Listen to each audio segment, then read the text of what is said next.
ایک لمبے عرصے تک آپ نے دنیا بھر میں اس کو بیان بھی کیا۔ جس وقت یہ پوچھا جاتا ہے غامدی صاحب سے کہ بعض ایسے ممالک دنیا میں موجود ہیں جہاں پر بسا اوقات دن کا دورانیہ بہت طویل ہو جاتا ہے اور بہت کم وقت کے لیے رات آتی ہے، وہاں پر روزہ کیسے رکھا جائے گا؟ کبھی کبھی 18 اور 20-22 گھنٹے تک بھی روشنی دن کی چلی جاتی ہے۔ تو غامدی صاحب نے اس پر مختصر جوابات دیے ہیں کہ آپ نے فرمایا غامدی صاحب کہ اگر اس طرح کی کہیں صورتحال پیدا ہو جاتی ہے تو پھر ہم پورے مہینے کے روزوں کو ہی کسی دوسرے موسم میں شفٹ کر لیں گے اور اس دوران ہم پھر رمضان کے روزے رکھ لیں گے۔ علماء کی اس پر جو تنقید ہے اس کا خلاصہ میں آپ کی خدمت میں پیش کر کے آپ کا استدلال جاننا چاہوں گا۔ وہ یہ کہتے ہیں کہ قرآن نے رمضان کو واضح طور پہ مقرر کیا ہے روزے رکھنے کے لیے، لہٰذا اس مہینے کو پورا کا پورا بدلنا یہ دین اسلام نے جن مہینے میں روزے رکھنے کی ہدایت کی ہے اس کے خلاف ہے۔ دوسری بات یہ فرماتے ہیں کہ عبادات میں تبدیلی جائز نہیں ہوتی، یہ توقیفی اصول ہے، مہینہ دن وقت سب مقرر ہے اور یہ چاند کے ساتھ طے ہوتا ہے، لہٰذا جس وقت دوسرے مہینے میں روزے رکھے جائیں گے اس کو نہ صرف ایک رمضان نہیں کہا جا سکتا بلکہ وہ رمضان کے روزے بھی نہیں رہیں گے۔ تیسری چیز علماء بتاتے ہیں کہ مشقت عبادت کا حصہ ہے، جب تک جان لیوا خطرہ نہ ہو اس وقت تک روزوں کی پورے مہینے کی تبدیلی یہ جائز عمل نہیں ہے۔ اور چوتھی بات انہوں نے بتائی ہے کہ شریعت نے پہلے ہی روزے کے باب میں کچھ رعایتیں دے رکھی ہیں مسافر اور مریض کے لیے، اس میں یہ نہیں ہو سکتا کہ پورے مہینے کے روزوں ہوئی کو مشقت قرار دے کے آپ تبدیل کر لیں، اور اس رخصت کے اندر مسافر و مریض کی شرط ہے، یہ کہیں پر بھی نہیں ہے کہ روزوں کا دورانیہ طویل ہو جائے۔ اور پانچویں بات ہم سے بھی کہی جاتی ہے کہ جیسے ممالک ہیں ان ممالک کے لیے جو حل تجویز کیا گیا ہے کہ وہ قریبی ممالک یا مکہ کے کیلنڈر کو سامنے رکھ کے یہ کام کر لیں، یہ اجتہاد زیادہ معقول ہے بنسبت اس کے کہ پورے مہینے ہی کو تبدیل کر لیا جائے۔ اور آخری بات انہوں نے فرمائی ہے کہ قرآن مجید نے جس وقت یہ کہا ہے کہ آپ نے رمضان میں روزہ رکھنا ہے تو اللہ بہتر جانتا ہے کہ کبھی دن بڑے ہوتے ہیں کبھی راتیں، لہٰذا اگر ابھی دن بڑے ہیں تو پھر دن چھوٹے بھی آئیں گے، تو جہاں مشقت ہے وہاں پہ اللہ کی رعایت ہے۔ اس پس منظر میں آپ کا یہ اجتہادی اطلاق ناقابل قبول ہے کہ پورے کے پورے رمضان کے مہینے کو کسی دوسرے مہینے میں شفٹ کر لیا جائے، آپ کے اجتہادی اطلاق کی بنیاد کیا ہے؟ میں نے کوئی اجتہادی اطلاق نہیں کیا جی، اللہ تعالیٰ نے اس اجتہادی مسئلے میں اپنا فتویٰ ارشاد فرمایا ہے، میں نے صرف اس کی طرف توجہ دلائی ہے۔ یہاں یہ بات سمجھ لینی چاہیے کہ ایک چیز اللہ تعالیٰ کا قانون ہے، وہ قانون عام حالات کی رعایت سے دیا جاتا ہے، ٹھیک، یہی ممکن بھی ہے۔ اس میں ہر جگہ یہ دیکھنا ہوتا ہے کہ اس کی بنیاد کس چیز پر رکھی گئی ہے۔ اس کو ہم علمی اصطلاح میں علت کہتے ہیں۔ اس کو آپ سمجھانے کے لیے لفظ ریشنل سے ادا کر سکتے ہیں، یعنی ایک حکم دیا گیا ہے، وہ حالات کے لحاظ سے دیا گیا ہے، افراد کے لحاظ سے دیا گیا ہے۔ سوال یہ ہے کہ اس میں وہ عقلی بنیاد کیا ہے جس پر اللہ تعالیٰ نے حکم کو قائم کیا ہے۔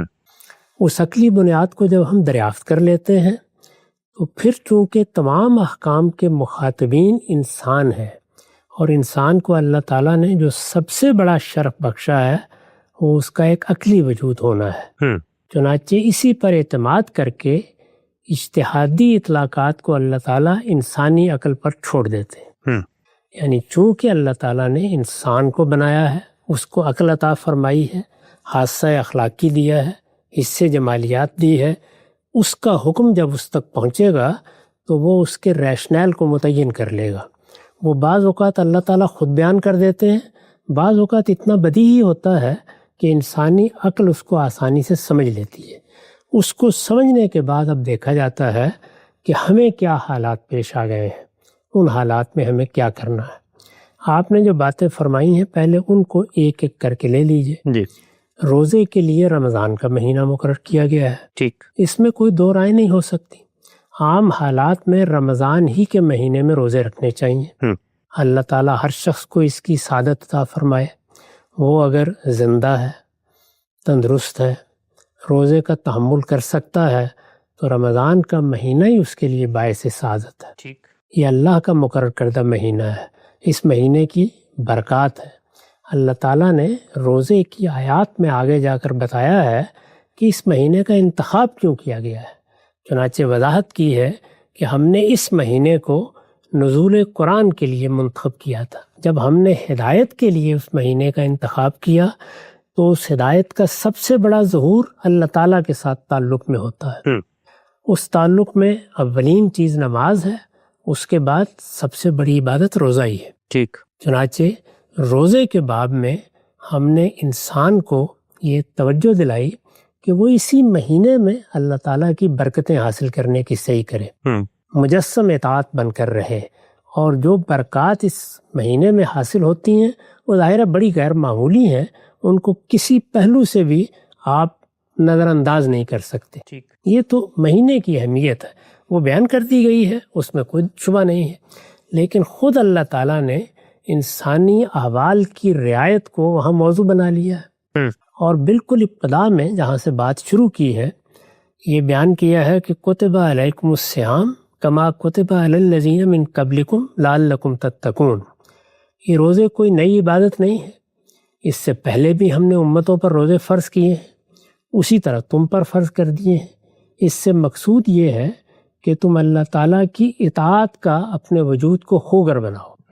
اس کو قرآن مجید نے اپنی خاص تعبیر میں اس طرح بیان کیا ہے تاکہ تم اللہ سے ڈرنے والے بن جاؤ، اس کے احکام کی پابندی کے عادی ہو جاؤ، خوگر ہو جاؤ، اور تمہارے اندر یہ احساس ہمیشہ تازہ رہے کہ تم اللہ کے بندے ہو، تمہیں اس کے حکم کا امتثال کرنا ہے. ٹھیک. اس کے بعد وہ استثناء بیان کیا ہے جو احوال کی رعایت سے پیدا ہوتا ہے. چنانچہ فرمایا کہ فمن کان مریضا علی سفر فعدۃ من ایام اخر. اگر کوئی شخص اس روزے کے مہینے میں بیمار ہو جاتا ہے یا اسے کوئی سفر درپیش ہوتا ہے تو وہ روزے مؤخر کر کے بعد کے دنوں میں رکھ لے. فعدۃ من ایام اخر یہ خود اللہ تعالیٰ نے دوسری صورت تجویز کر دی ہے، یعنی اگر تم مسافر ہو یا مریض ہو. اب سوال یہ ہے کہ کیا مسافر یا مریض ہونا یہی ایک تنہا صورت ہے؟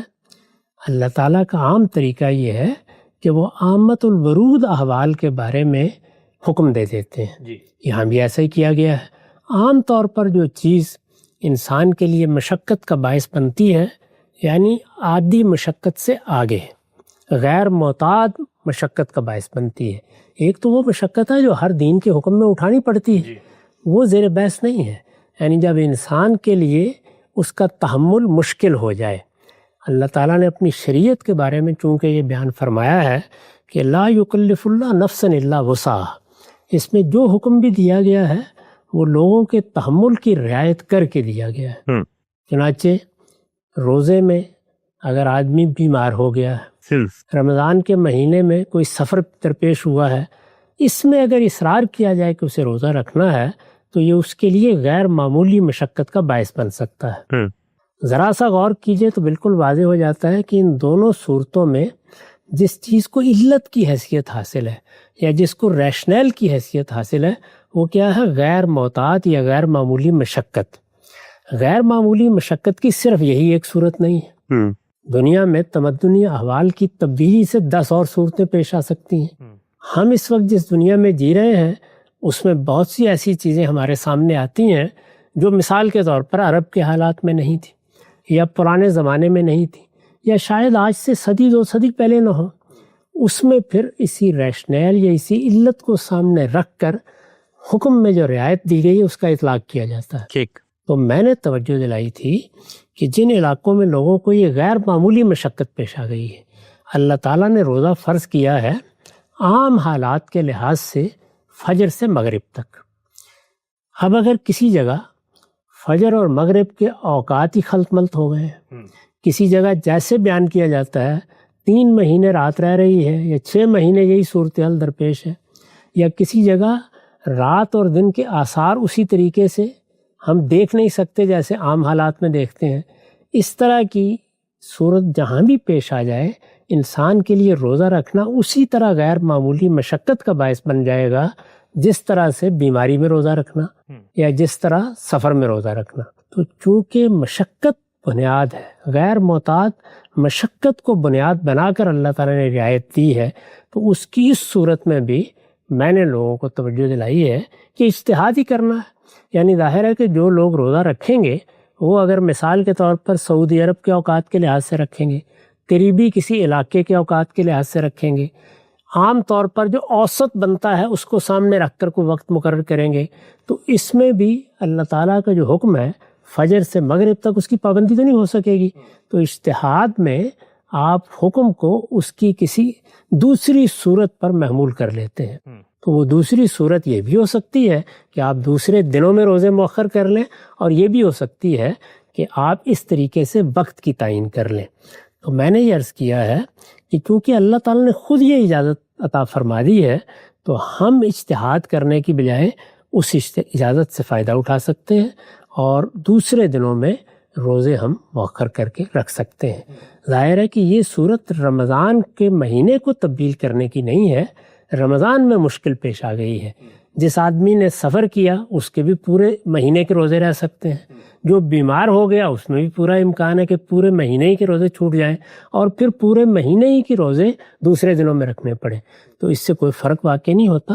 یہاں میں نے اپنی طرف سے کوئی نئی بات نہیں کہی، جو بات اللہ تعالیٰ نے ایک اجتہادی معاملے میں فرمائی ہے، جس کا فتویٰ دیا ہے، جس کی اجازت مرحمت فرمائی ہے، اس کی جانب توجہ دلائی. نقطہ بالکل واضح ہو گیا. ہم سب گویا کہ آپ کا جو بھی اس معاملے میں رائے بنی ہے وہ قرآن مجید کے اندر موجود نص میں ایک رعایت جو کہ ملحوظ رکھی گئی ہے اسی کا اطلاق کر دیا ہے احوال مماثل صورتحال کے اوپر. اچھا ہم سب یہ جو آپ نے بنیادی جس چیز کو بنیاد بنایا ہے وہ ہے فعدۃ من ایام اخر.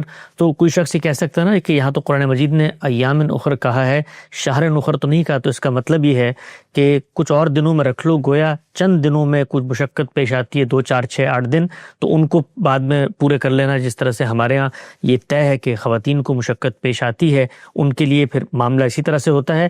تو یہ کہاں سے آپ نے اس ایک رعایت میں سے برآمد کیا کہ ایام اخر میں سے شہر اخر پورا کا پورا؟ بالکل ایک عقلی بات ہے. اللہ تعالیٰ کو یہی کہنا چاہیے تھا. 2 دن چھوٹ گئے، 3 دن چھوٹ گئے، پورے روزوں کو اللہ تعالیٰ نے اس سے پیچھے ایام معدودات ہی کہا ہے. بہت اہم بات، چند متعین دن ہے. تو اس وجہ سے یہ تو زبان کا عام اسلوب ہے، ایسے ہی کہا جائے گا تاکہ کم سے کم صورتحال پر بھی اطلاق ہو جائے، زیادہ سے زیادہ صورتحال پر بھی اطلاق ہو جائے.